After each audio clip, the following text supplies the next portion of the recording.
The Silk Road, A Journey Through Time Part 7. Decline, Transformation, and Legacy.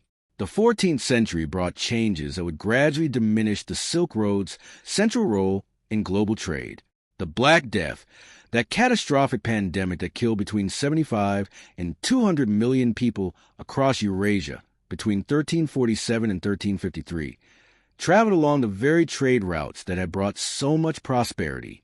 The plague likely originated in Central Asia, spreading through rat populations that lived in close proximity to human settlements. As merchants and armies moved along the Silk Road, they carried infected fleas in their cargo and clothing. The pandemic devastated trading cities. Entire caravanserais were abandoned, their courtyards filled with the dead. The disease reached the Crimean port of Kaffa in 1347, when a Mongol army catapulted plague-infected corpses over the walls, perhaps history's first documented case of biological warfare. From there, Genoese trading ships carried the plague to Mediterranean ports, and within 4 years, 1/3 of Europe's population was dead. The very connectivity that had enriched civilizations now spread death with terrifying efficiency. The fragmentation of the Mongol Empire also contributed to the Silk Road's decline. After reaching its greatest extent in the mid-13th century, the empire began splintering into rival khanates: the Golden Horde in Russia, the Ilkhanate in Persia, the Chagatai Khanate in Central Asia, and the Yuan dynasty in China. These successor states often fought among themselves, and the Pax Mongolica that had guaranteed safe passage across Asia dissolved. By the late 14th century, Timur's campaigns, while creating magnificent cities like Samarkand, also devastated rival trading centers. His conquest of Delhi in 1398 was particularly brutal, and his conflict with the Ottoman Empire disrupted western sections of the trade routes. The network that depended on political stability couldn't function efficiently in this new era of regional conflict. Simultaneously, maritime technology was advancing in ways that would make ocean routes increasingly competitive with overland trade. Chinese naval innovation during the Song and early Ming dynasties produced ships of remarkable size.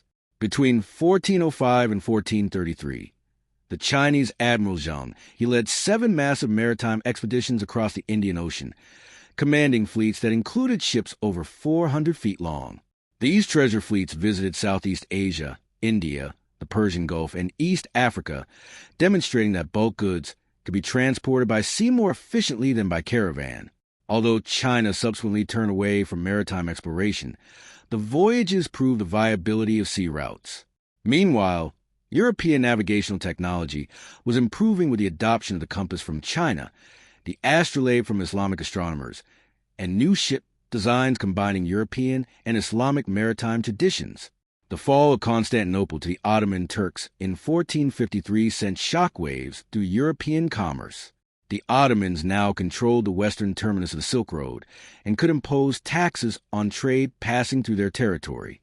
European merchants and monarchs saw this as an obstacle and began seeking alternative routes to the wealth of Asia. This desire to bypass Ottoman-controlled territories would drive the age of exploration.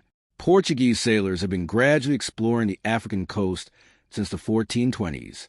By 1488, Bartolomeu rounded the Cape of Good Hope, and in 1498, Vasco da Gama reached India by sea, establishing a maritime route that avoided the Silk Road entirely. Suddenly, European merchants could trade directly with Asian markets without paying tribute to the numerous middlemen who had controlled overland routes. The Ming dynasty's decision to turn inward after Zheng He's voyages represented a pivotal moment in global history. In 1433, the Chinese imperial court decided to end expensive naval expeditions and focus resources on defending against northern threats, particularly Mongol incursions. They even destroyed shipbuilding records and restricted maritime trade. This withdrawal from maritime exploration meant that when Europeans arrived in Asian waters later in the 15th century, they encountered no rival naval powers. Had China maintained its naval presence, the subsequent centuries of European colonial expansion might have unfolded very differently. This decision effectively marked China's gradual disengagement from the active international trade that had characterized the Silk Road era. The overland Silk Road didn't disappear overnight, but rather faded gradually over the 15th and 16th centuries. Some sections remained active. Central Asian cities continued trading with their neighbors. But the long-distance commerce that had once sent silk from Chang into Rome, that had carried ideas and religions across continents, diminished dramatically. The great caravanserais fell into disrepair, their courtyards slowly filling with sand. Cities that thrived on transit trade declined as commerce shifted to maritime routes. Samarkand, Bokhara, and Kashgar, once cosmopolitan centers, became regional capitals in smaller empires, their golden age receding into memory and legend. The desert gradually reclaimed abandoned way stations. Yet even as the classical Silk Road declined, its legacy was becoming embedded in global culture. The Columbian Exchange, the transfer of plants, animals, diseases, and cultures between the Old and New Worlds following Columbus's voyages, was in many ways an Atlantic continuation of patterns established by the Silk Road. Crops like tomatoes and potatoes from the Americas would eventually reach China and India, transforming their cuisines just as Silk Road exchanges had done centuries before. Chili peppers, unknown in Asia before 1492, became so integral to Sichuan and Thai cuisines that it's hard to imagine those traditions without them.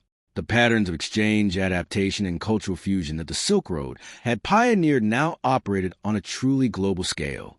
The intellectual foundations laid during the Silk Road era continued bearing fruit even as the routes themselves declined. The astronomical observations compiled by Islamic scientists, building on Greek, Indian, and Chinese knowledge, became the basis of the Copernican revolution. The mathematical tools developed through Silk Road exchange, Arabic numerals, algebra, trigonometry, became essential to the scientific revolution. The geographic knowledge accumulated over centuries informed the European age of exploration. Mapmakers incorporated information from Marco Polo, Ibn Battuta, and countless unnamed merchants into their charts. Even the concept of a connected world, the idea that distant lands could be reached and that knowledge from far away had value, was a Silk Road legacy that would shape the modern era. In the stillness of abandoned caravanserais, where wind whispered through empty archways and sand drifted across floors that had once echoed with the sounds of a dozen languages, the Silk Road became history. But it had written itself into the DNA of human civilization. In the foods we eat, the clothes we wear, the technologies we use, the ideas we contemplate. The routes might fade, but the connections they had forged, the precedents they had set for how different cultures could meet and mingle and mutually transform, those would echo forward through all the centuries to come.